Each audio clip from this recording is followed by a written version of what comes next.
Call to order the committee of the whole special meeting for budget. Roll call first. Roll call. Miller, Here. Rosado, Here. Beck, here. Connolly, Chanzit, Here. Sofa, Here.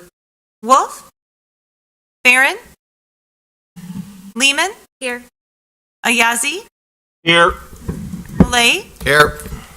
Ewer, Here. Cerrone, Here. and Vogelslinger. Here. We have 11 out of 14. Okay, I'm just trying to find the agenda here, if we even need it. We don't really. It's just one item on the agenda Yeah. and to discuss the 2023 budget. Yeah, so I guess the floor is yours. Well, thank you for being here tonight, and we have the 2023 budget.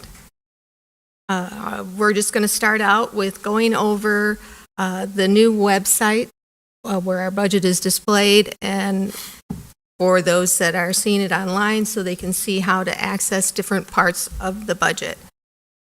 This is on our website Recording in progress.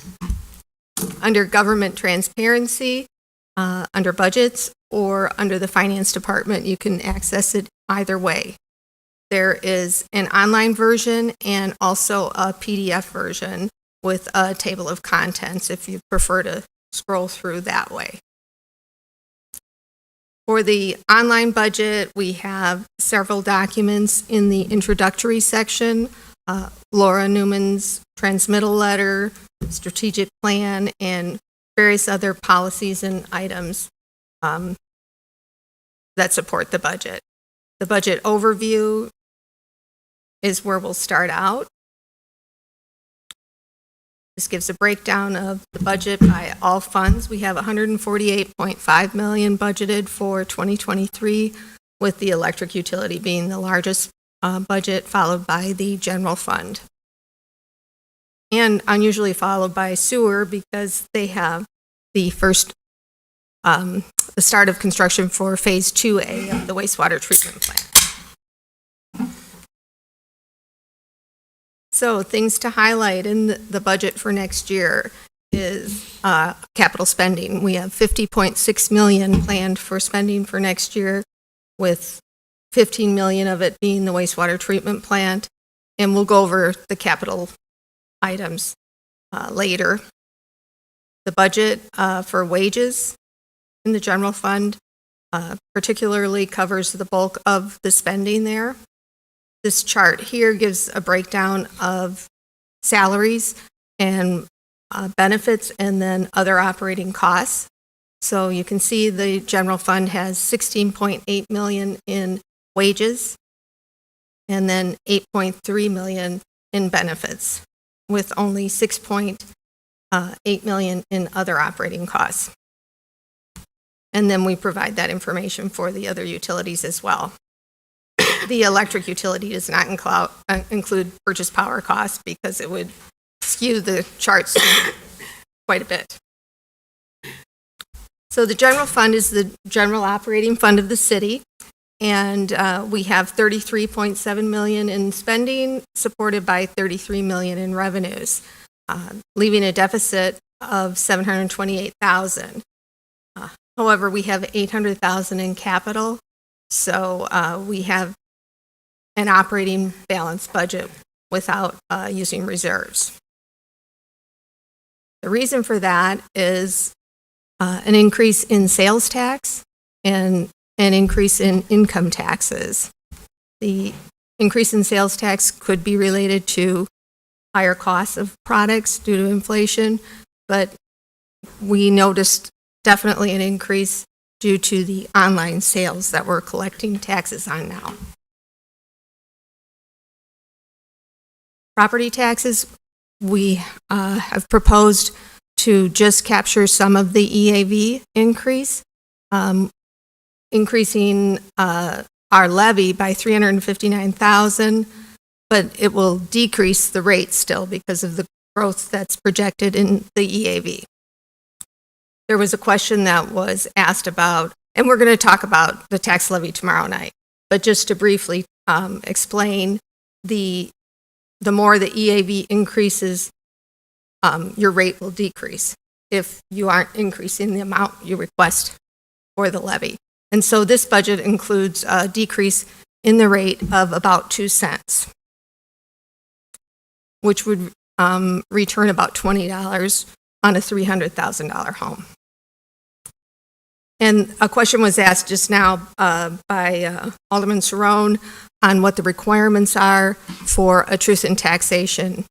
And anytime you increase your levy by 5% or more, you have to publish, and you may have seen it in the newspaper for other taxing bodies, a big black box notice that says you're increasing your request by more than 5%.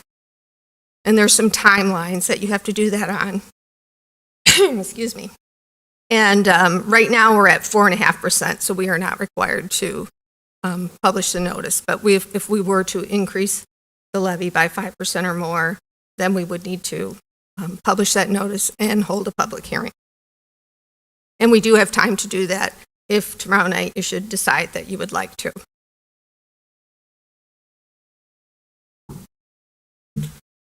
And then this chart here, I would just like to draw your attention to.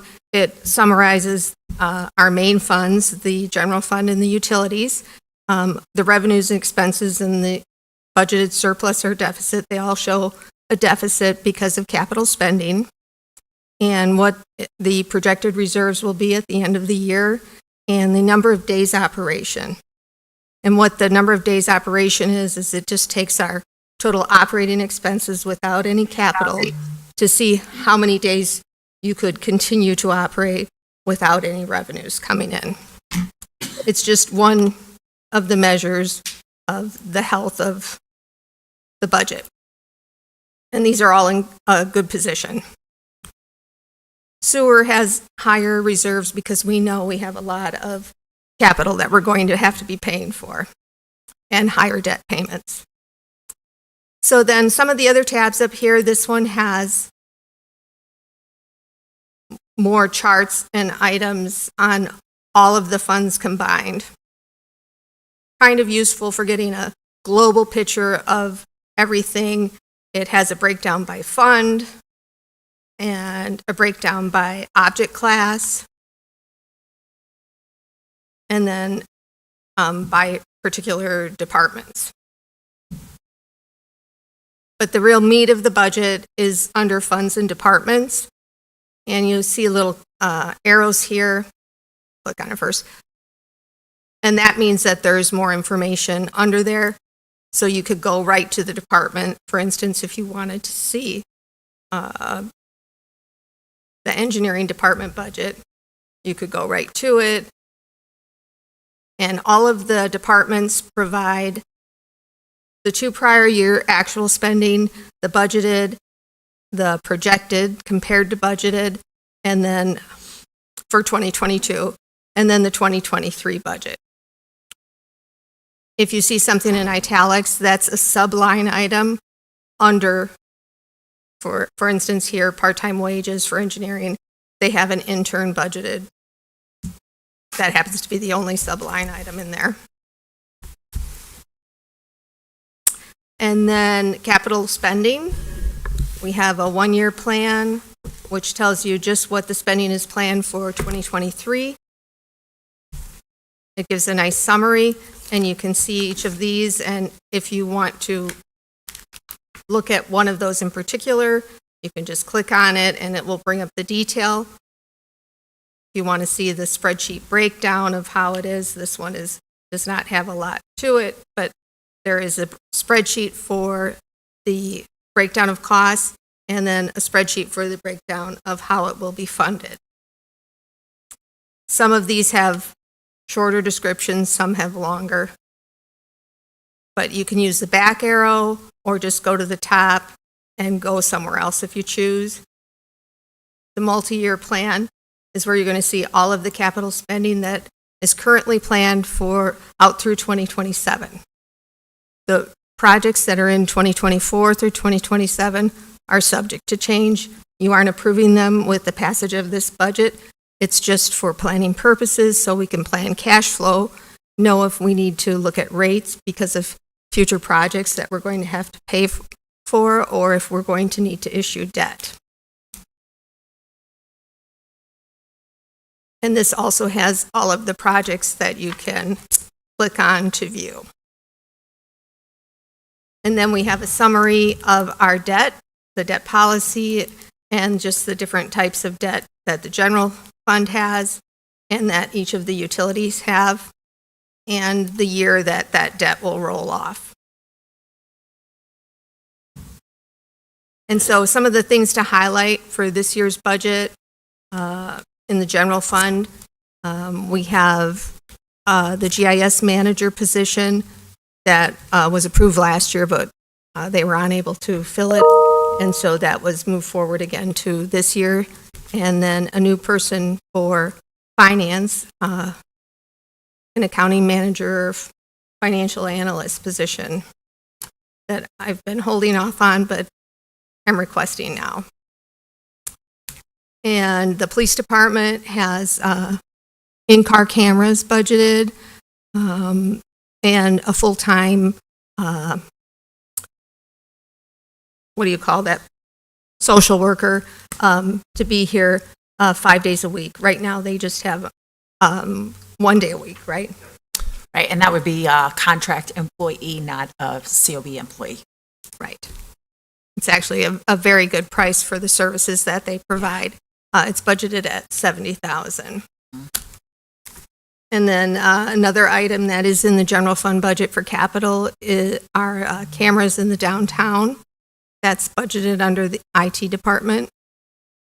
And let's see, it was street signs in the street department, or monument entrance signs, they're called, sorry.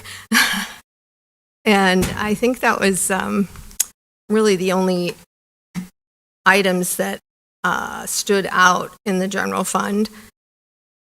And then the water department is doing the lead service line replacements.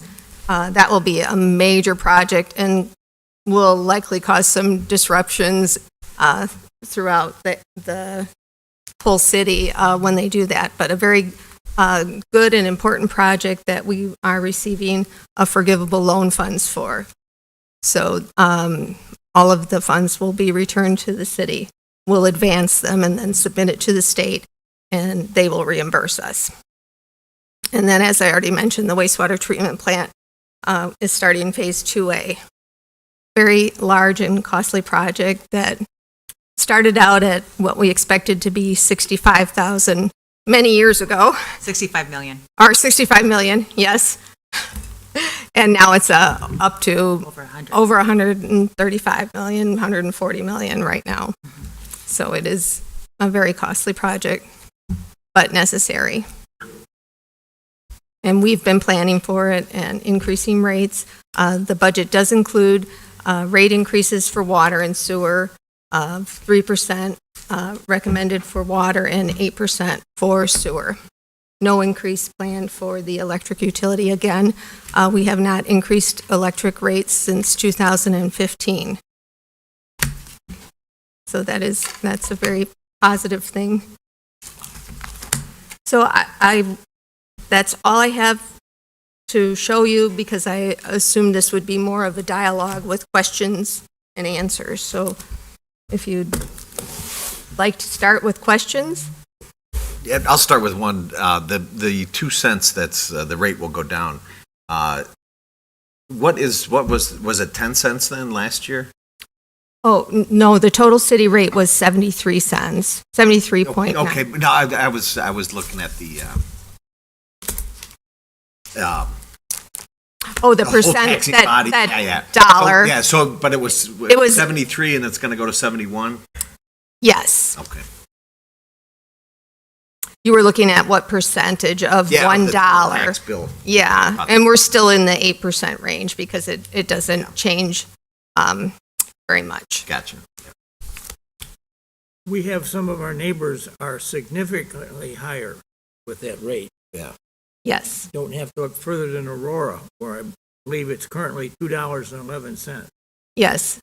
That does include the library though, but even if you adjust it, the library out, it's still quite high. Right. If we added, the library here is, I think, 50 cents.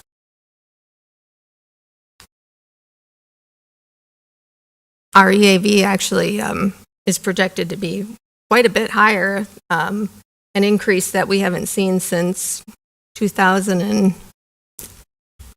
2008. Yeah, that's what I believe it was, so, Well, obviously, new construction is driving that. yes, new construction. Is probably the biggest piece to that.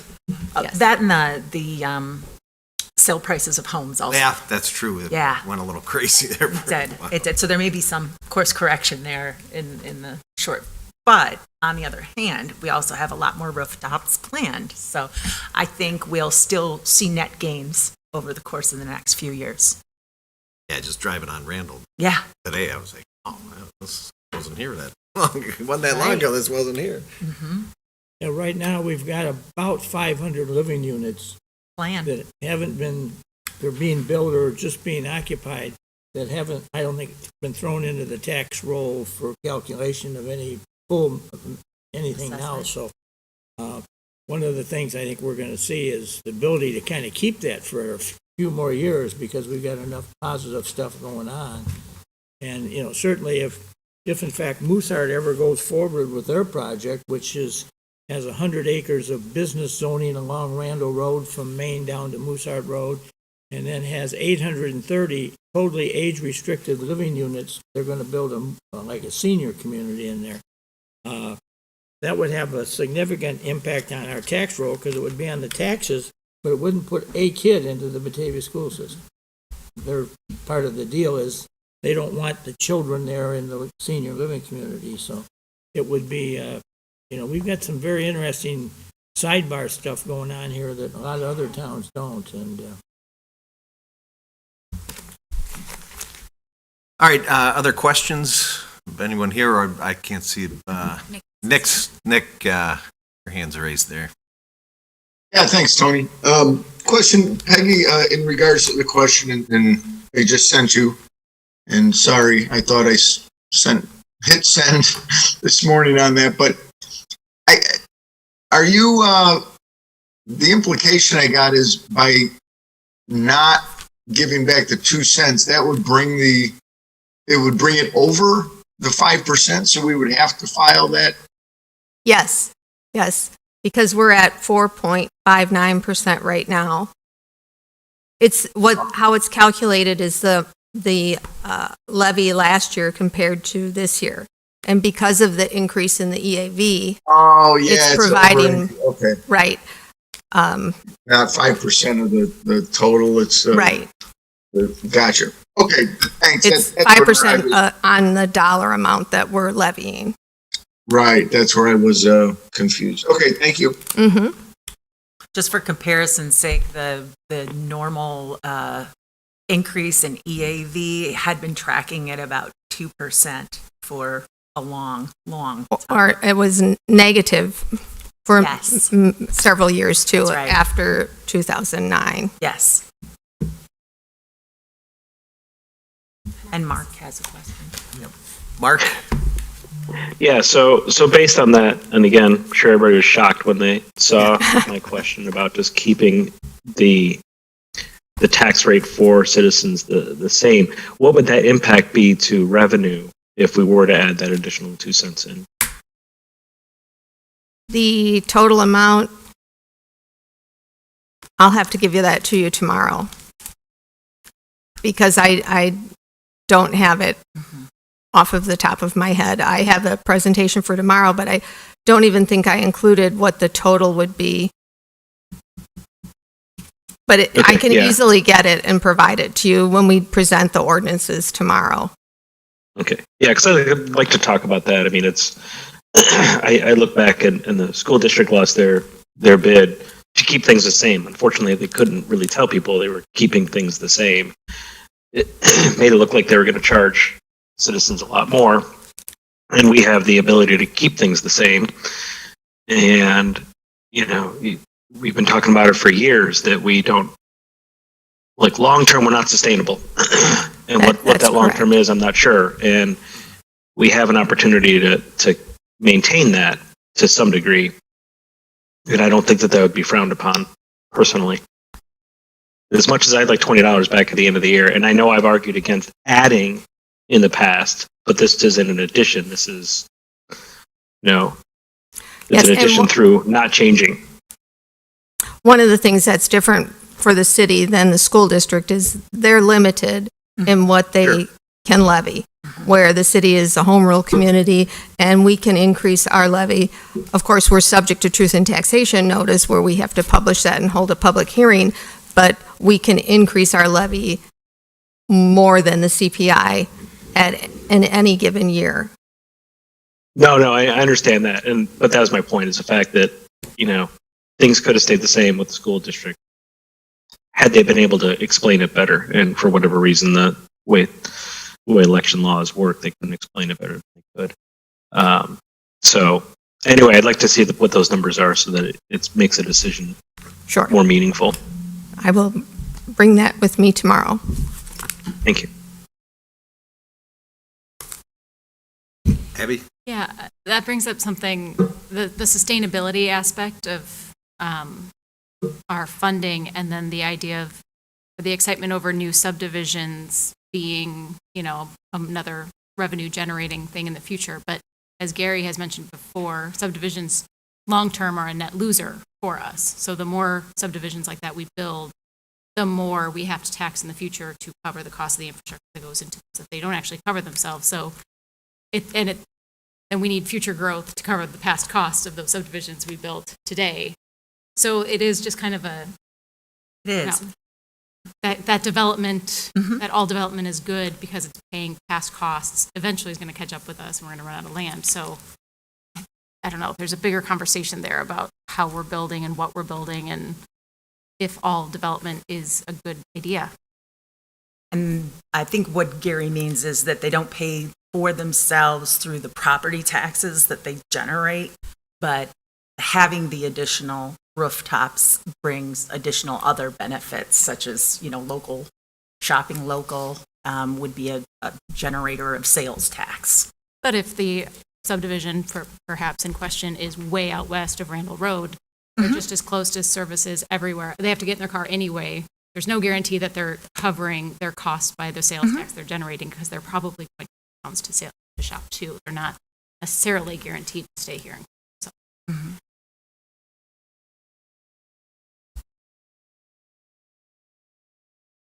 And to explain for those listening that may not understand what you were referring to is the cost to plow the streets, to respond for fire protection and those types of things. Adding the infrastructure that Adding the they need to take infrastructure, care of in right. future years. Lines of pipe, lines of wire, lines of everything. I mean, they're a lot of money. Forever and ever. Anyone else online have any further questions? Mark, you're on. Yeah, I guess I wanted to discuss the surveillance cameras again, and Mayor, I know that you've championed them for the recent spat in graffiti. I'm just wondering about, is it better to spend money on things that can help us mitigate the graffiti if it happens again, if we happen to have that, or is there something better that would just to spend our $200,000 on it? It just hasn't been a problem in any of our time up until now.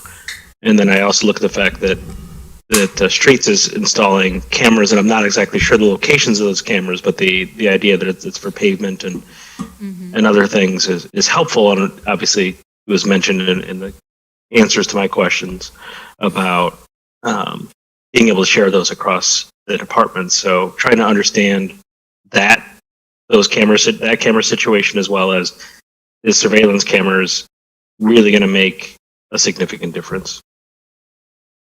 I'll defer to Chief Mazza on that. But in addition to the graffiti, we have had, for instance, the the neighboring business and property owners on South Batavia Avenue who have made complaints about activities of patrons of the bar over there, and that this is something that would assist with that. We also have experienced vandalism to public art, and it's something that could be used to address that as well. But Sean, did you want to? Yeah, I'll say this. I was aware, did have a conversation with they're installing. That is, I can barely hear him. Is there a microphone? Yeah. Hear you? Oh, that's right. I couldn't find the microphones. yeah, I was just saying that I did have a conversation with Bill Kellum about the cameras that they're going to be installing, thinking and hoping that maybe it'd be something that we could also use from the standpoint of being able to go back and look at the footage to see, you know, if there was an incident, who and maybe when something occurred. Unfortunately, the system that they're using, it's not, it's really not for surveillance purposes. It's more for live time action to monitor the weather. So we did look at that as an option. As far as the surveillance cameras go, I know that this is something that many communities around us are using now. From a deterrence standpoint, that's really why I think the main purpose of the cameras would be so that people know that they're there, stops them from committing crimes. Obviously, when crimes do occur, had we have had surveillance cameras in this case in the back of the parking lot there of the 100 block of South Batavia Avenue, I think it would have been a great asset for us to have been able to go back and not only identify maybe who is doing this, but again, you know, what times these are occurring, crimes are occurring, allowing us to, you know, maybe better direct our patrols into those areas. We have had other incidents, and I'm going back probably 7 or 8 years, maybe even further, when we actually did have some surveillance cameras that we were using over on North River Street that actually did help us to solve some crimes. And I think maybe that might have been what you were alluding to, Laura, as far as damage to some public art that was over in that area. So I just think that they'd be a great asset. These aren't cameras that we're planning on monitoring live and looking and watching and see what's going on. Really, it's there for the deterrent factor, and then to be able to go back when and if there is an incident, to be able to try and make a determination as to who it is that we may be looking for, and again, when these crimes are occurring. And just to point out, having these items in the budget does not automatically guarantee that they would be purchased, because of the amount of that these are over $20,000. The decision to actually purchase surveillance cameras would come back to City Council before that purchase was made. Yeah, no, I understand that. I guess question would be, how many cameras do you get for $200,000, and then where does it stop? Because you put cameras up, and then when people determine where they're at, then that's not where they commit crime. They commit crime when there aren't cameras. So, I mean, I would hope that we don't turn into something like London that has cameras all over the place and it is being live monitored, et cetera, but there's a one-time cost and there's an ongoing cost to maintain these, especially cameras that are exposed to the elements. Yep, and I can just think of a few places off the top of my head where I think that they'd be useful for the community. The public parking lot area that we're talking about over behind the 100 block of South Batavia Avenue. Again, used them successfully in highly populated areas during the summer months, especially on the Woonurf area. You know, any area where we may be having a large public gathering, just to again be able to go back. I don't know if Highland Park had surveillance security cameras, but just thinking of an incident like that, it's a parade route, to be able to go back and quickly gain access to surveillance that may help quickly identify somebody and get them into custody before you know, something else occurs. So again, highly populated areas, public areas, obviously. You know, perhaps the Wilson Street Bridge. I know we've had some issues over there with artwork, as well as just issues with patrons coming out of the drinking establishments and, you know, causing problems in that area. So off the top of my head, I can think of 2 or 3 areas where I think it'd be valuable to the city to consider putting cameras up, and those would be the 3 areas that I could think of. Okay, thanks. I guess I'd rather not see it in the budget. I'd rather have a discussion before we even put it in a budget, personally.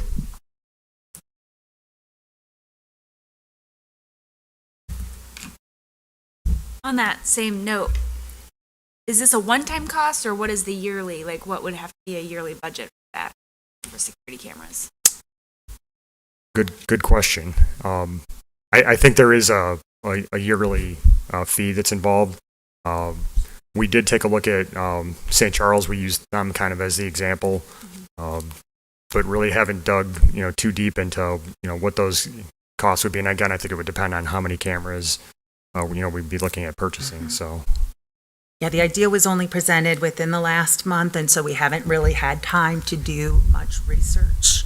And so we were just kind of trying to come up with a placeholder, but definitely ongoing maintenance agreement would be part of the deal. Yeah, I was at a meeting earlier today over in Oak Brook with a number of mayors, and this is a topic that is being actively discussed by a number of cities. I mean, and in talking, many of them have some of the same challenges our police department has. And one of them is people urinating on back doors and stuff like that. That's many people find that very offensive. And so I'm not going to name names, but several other cities have a big thing going up with that. And so one of the things that they're telling me, that was told to the group today is that there's different companies out there. Some will even bring their own cameras in, and then you rent these cameras. And then if you want to add more or move them or have one of them goes bad on you or whatever have you, they immediately come in and replace it or do something. So I suppose that's another way we could look at this. But I mean, this is a real growing trend, and there is a lot of problems going on. And everybody said, well, once we put them up, we advertise it, and nothing else. It stopped a lot of the shenanigans that people were trying to play in the alleys and whatever have you. So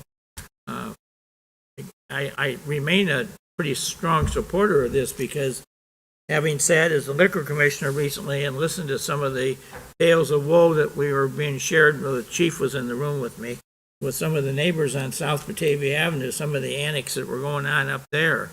I mean, to me, it was kind of insulting that people were doing stuff like that up there, but apparently it's going on. And so, I think if we put these out there, the word will go out very quickly that, hey, they're back here now, they're watching what's going on, so it's probably not a good idea to continue this activity.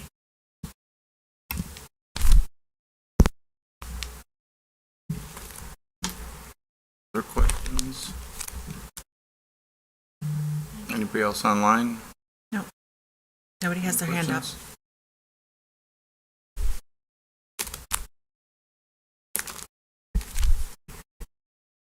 Our next section. That's it. That's it. That's it for today. I think Mark. Oh, Mark, go ahead. Yeah, sorry for the last minute thing. I meant to say it out loud and I forgot to. I did want to thank Peggy and all the staff that responded to my questions. I appreciated the thorough and thoughtful responses to those. So thank you. Okay, Alderman, did you want to have further discussion on that this evening, or? Nick has his hand up. Okay. It doesn't appear as though anybody else wants to have further discussion on Okay. it. So if nobody else is going to talk about it, I'm the only one. I think if it remains in the budget, if we leave that in the budget, we definitely have to have more in-depth discussion before we approve any kind of contract for installation and/or maintenance for those. But I think it's something that we probably have to do, in some respects. And again, we're going to have, expansion in the business district along the one that the mayor just talked about. Cameras almost imperative that they have to be there. Mm-hmm. So that way we can at least keep an eye on that. And then after 3 or 4 people get arrested for whatever's going on in that parking lot, that hopefully will slow that down or stop it, by having surveillance there. Sure. I would also ask just how many of those private businesses have cameras, and are they willing to share those feeds with us as requested? And has that been an issue getting any of that information in the past? You want to respond?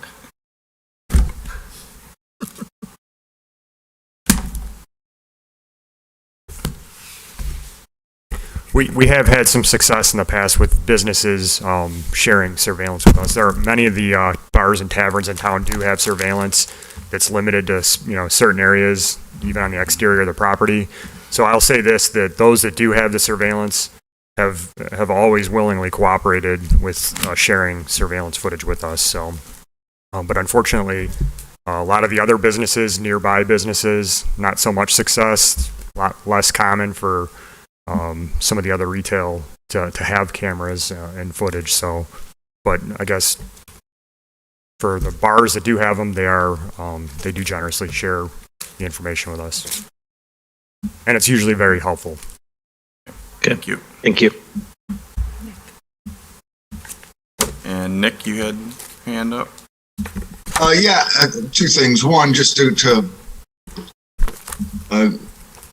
belabor that point, the fact I think it would be worth seeing exactly where cameras existing are. That would save us in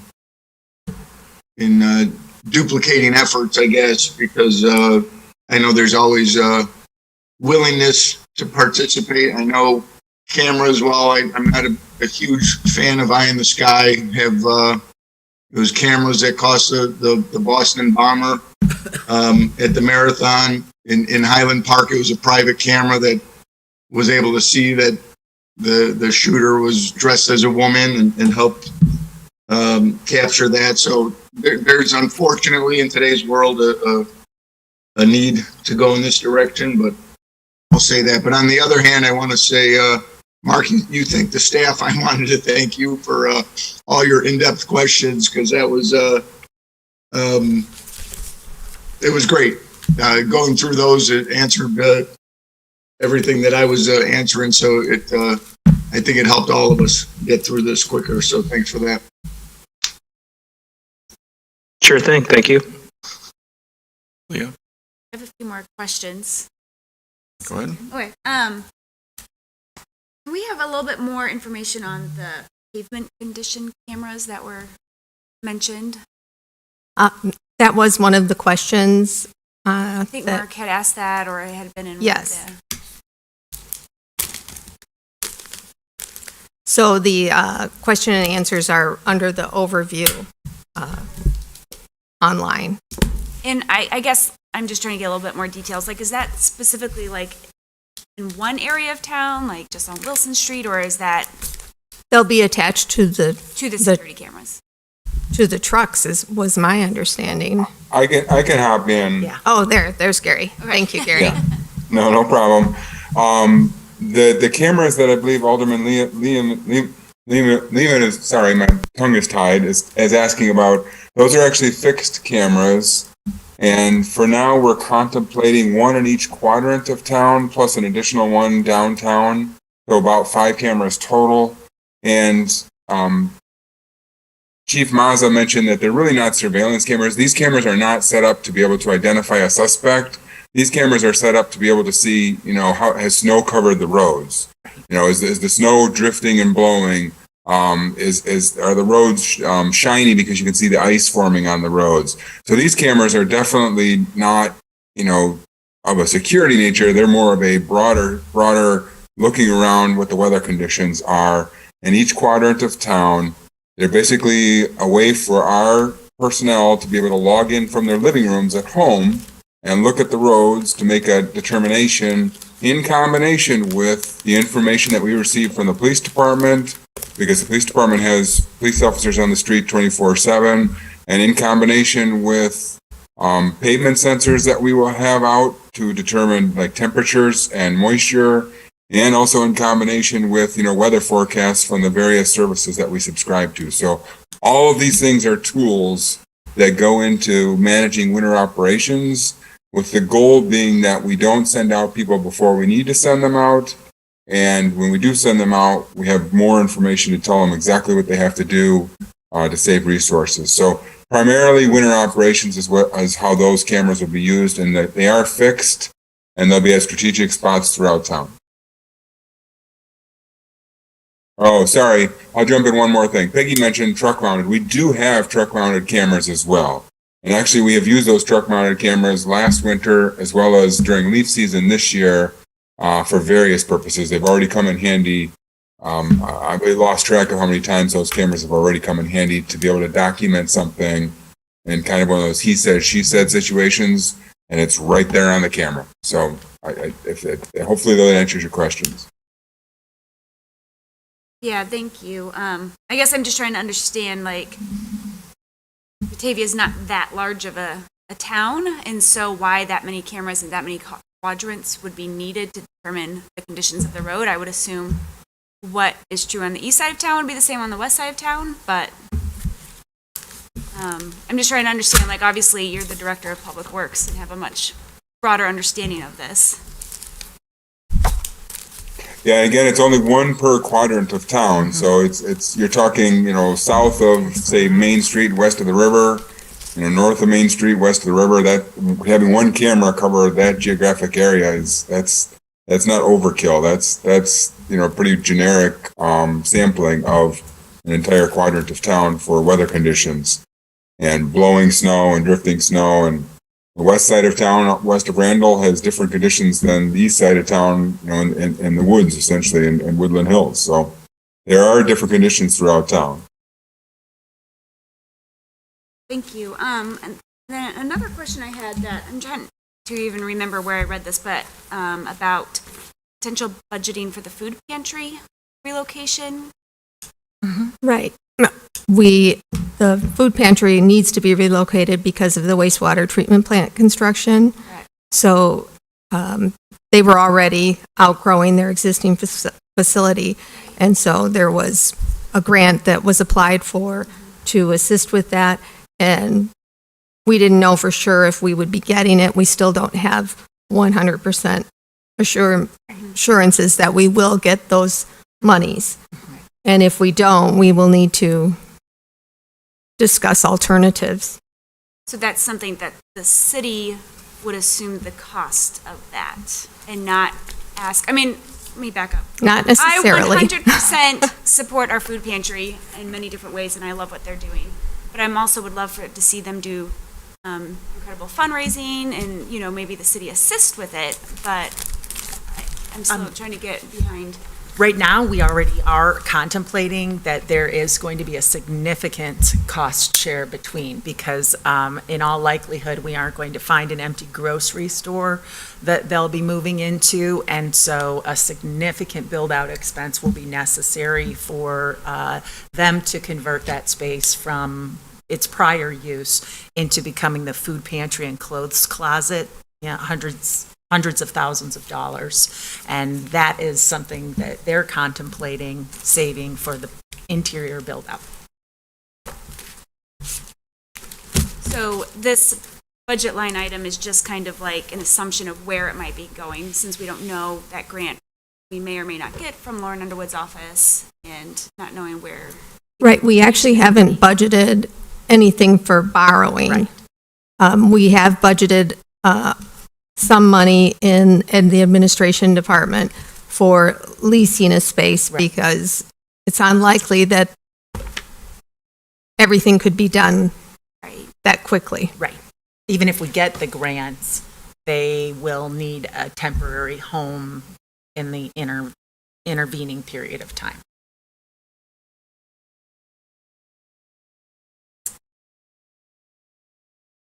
Any more? Why would they need a temporary home? Because the wastewater treatment plant construction begins late summer. And the likelihood of us completing a permanent new location for the food pantry in that period of time is very unlikely.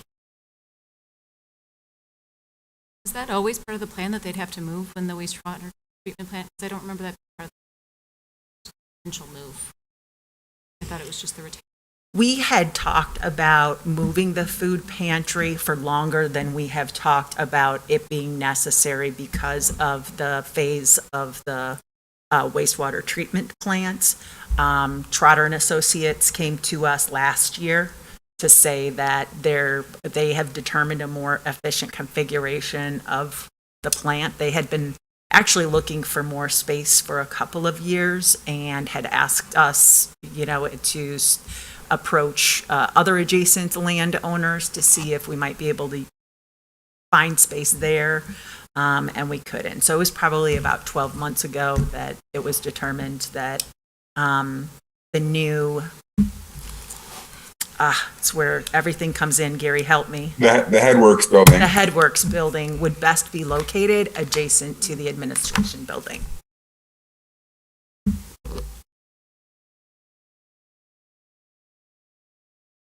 So what does that do to the bike path there? So the bike path, similar to where the bike path moved during phase one, it's contemplated that the bike path will take a similar path around the construction area. However, that will become its,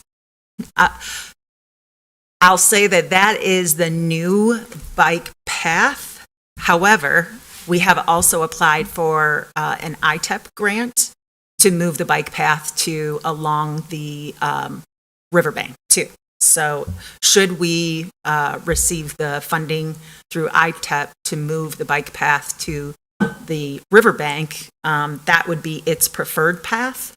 But where we are moving it for the construction of this next phase of the wastewater treatment plants, we would contemplate leaving that as just an additional pedestrian and bicycle way to connect the various parts of our downtown. So it would be an improvement to walkability and bikeability in our downtown anyway. And that is the Pomarco Drive to Water Street route to First Street and around, as it was in the prior phase. If council recalls, we actually talked with council about this topic maybe about a month ago now. We talked about how in the past we had even looked at a bridge going over the river south of the treatment plant.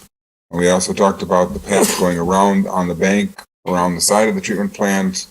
And then we talked that evening, we talked about the path that's going to run along Pomarco Drive up to Water Street as being the interim until ultimately we could do either the bridge or the other path around the treatment plant.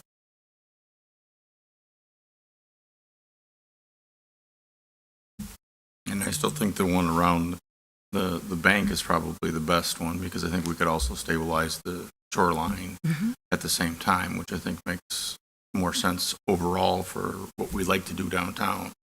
And we have applied for ITEP funding for that. That application is officially in. And with the new Headworks building going in there, would the fix to the retaining wall happen at the same time then? Are we fixing the retaining wall to put the building Yes. there? Yeah, the Headworks building will eliminate the retaining wall. The foundation of the building will become the new retaining structure. So picture the side of the building holding up the slope there.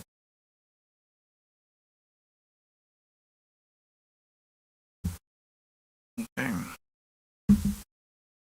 Any more questions? Abby? Peggy, thank you for answering all my questions, by the way. But I have one question about the sidewalk program. So we have money left over in the fund covering the Safe Routes to School. Is it Safe Routes to School money for the new sidewalks, or is it general sidewalks? Or are they going to only be around schools? The Safe Routes to School projects are the sidewalks to the schools. I think there were, it was, Gary, what were the schools? Was it HC Storm and, I can't recall. So we're up by Republic and then over by Yeah. Cleveland. I don't remember the names of the schools myself. And JB Nelson, yes. Jamie Nelson, yes. That's another one. So that project is budgeted at $350,000, and our share is a little over $100,000. And so the $100,000 that the city council has designated that they would like for new sidewalks, that money is being used for this project. Okay, and then last year, was it the same? Because I saw that it was less than 100,000 last year as well.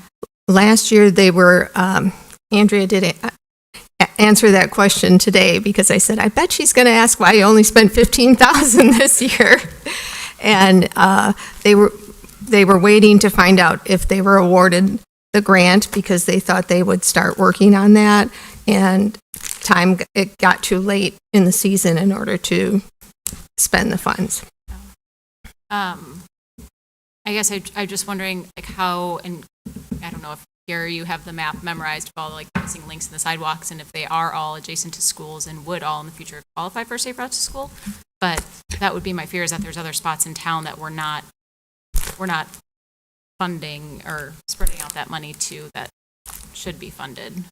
No, it's an excellent question, and I will tell you that a vast majority of gaps are not direct routes to school.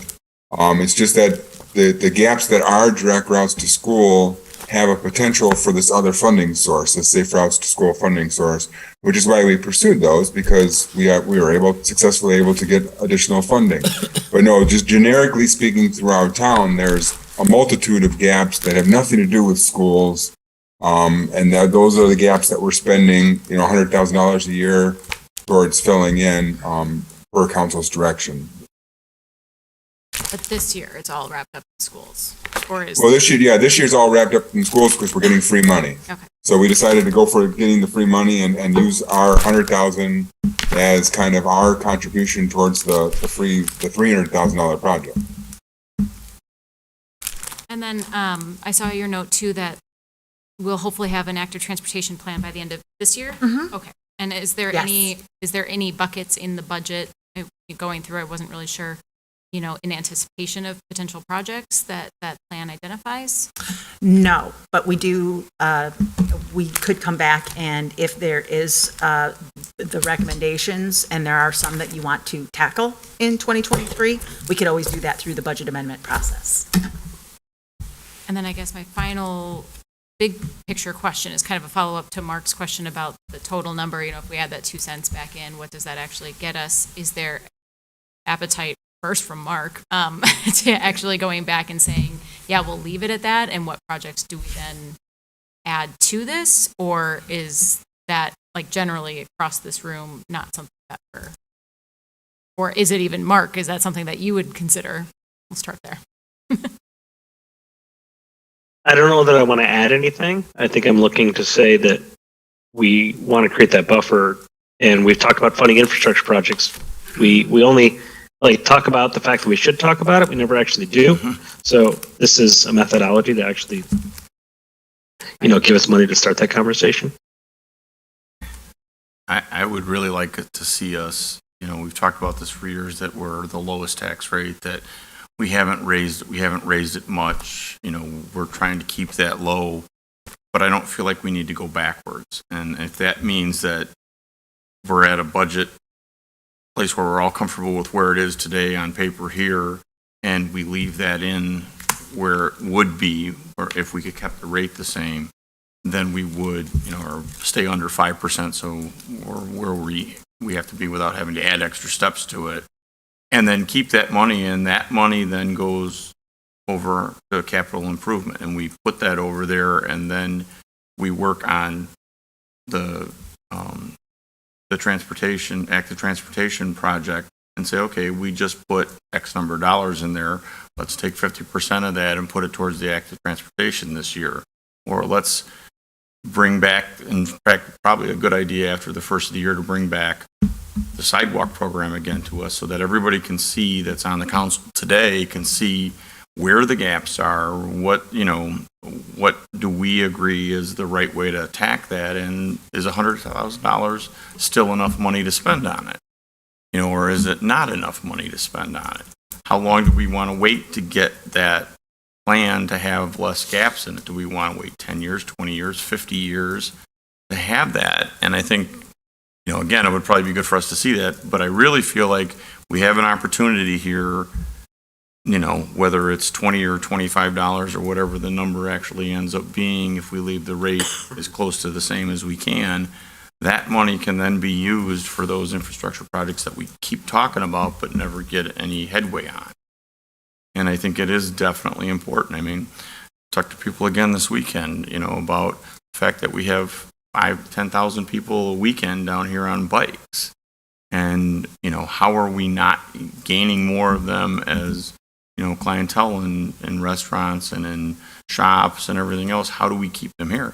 And that's one of the things I think we need to look at is, what are we really spending the money on? Do we want to have it all spent on cameras to watch what's going on at night in parking lots, or do we want to have it spent on ways to keep the business is active and the parking lot's full and people moving through them all the time, that would somewhat stop those problems if you always have people there. So I think it's important that we do have that discussion, and I'm sure Mark will like to be part of that. But I think it's something that we have that opportunity to do that and not be an extremely painful thing. If we wait and we let the rate fall back and we go back away from that, and then in a year or two, we decide as a council we want to do those things, and where do we get the money from? Well, we raise the tax rate. Well, do we really want to be in that situation, having to come back and raise it and add $50 or $100 to somebody's tax bill? I don't know that I want to be sitting here saying that, yes, that's the right thing to do. I'd rather have done it 5, 10, 20 cents, or $20 a year over a couple of years than the big numbers. It's much easier to do that, and I think it's easier if we do that and then plan for that, or try to plan for it. I mean, nobody thought it was going to be 8% inflation this year, but it is. Peggy, are there timing issues that arise when we decide that we're going to do a black box notice? Yes, we cannot have the public hearing until at least 7 days after the publication of the notice. The newspaper would need some time to set up that notice because it's in the middle of the newspaper, not in the legal section. So we would probably have the public hearing on the 29th of November if we did that. And I don't think you were here yet, Alan, but we're at 4.49% right now for the increase. So even a small increase will take us over the amount that will require the black box notice. But we have enough time to do it if that's what you choose to do. We can do that. And just looking at the numbers, it looks like it would be about 200,000 additional funding to keep the rate the same. Yeah. And in a lot of ways, I think we can justify that to the public in the infrastructure things that we're working on or would like to work on. Be able to try to solve the flooding issues that we have and try to put money into, connecting sidewalks, things that to me are much more open to the public and desired by the public. I think they understand that.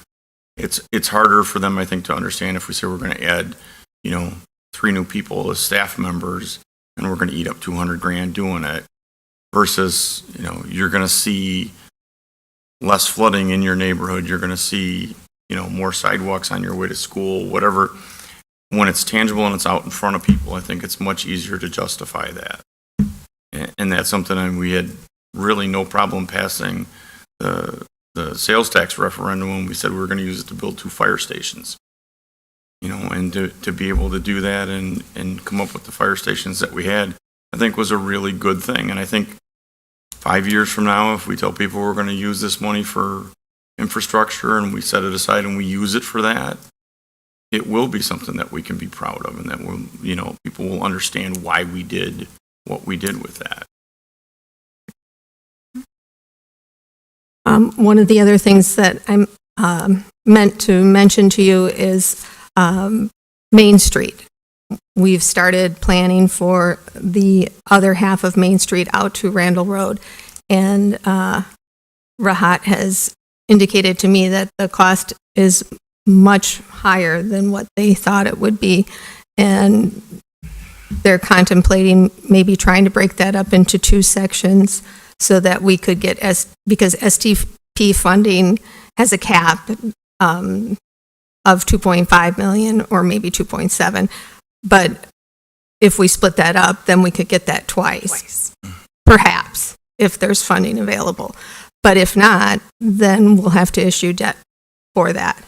Well, and we would have the engineering probably done for the whole section. Right. Both sections. And, if there was any more transportation money available from whatever funding source or the STP funds, if we split it up, then we'd still get it done, but we'd have the engineering ready to go if we needed it. If we decided to borrow money to do that, correct?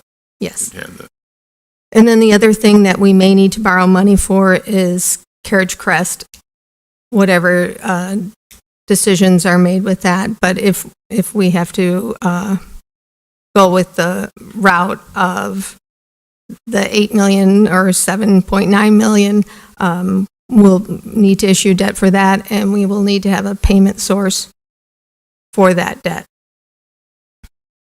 And to me, that would be if we started this year and left the rate the same and did that, moving forward, if we needed to, it would be easier than at the time we decided to do Carriage Crest complete and spend 7 million, say, on it, to go out and issue debt for 7 million and then have to create that funding source in 1 year, rather than already start that stream now.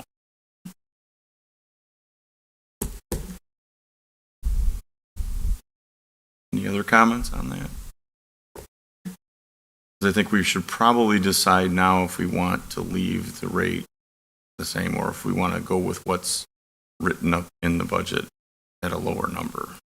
You can think about it overnight, and we because can decide I'll have the tomorrow. tax levy ordinances on the Cal meeting tomorrow night, Okay. and that will still leave enough time to make that decision tomorrow evening. So we can think about it and Yes, and then I'll have the exact go number back tomorrow and we that can it have will exact provide. numbers of what we would be at and what Yes. the difference would be. Because I think that's going to be really important for us to be able to discuss that because I'm sure we're going to get questions about it. Mike, go ahead. Yes. Peggy, what would the cost, if we decided to go forward with that, what would the cost entail on doing newspaper filing and the time required? Oh, it's a very minimal cost. Like $300. Yeah, probably maybe closer to 800 $800. because it's a large area of the newspaper. Right. Okay, fantastic. Thank you. Mm-hmm.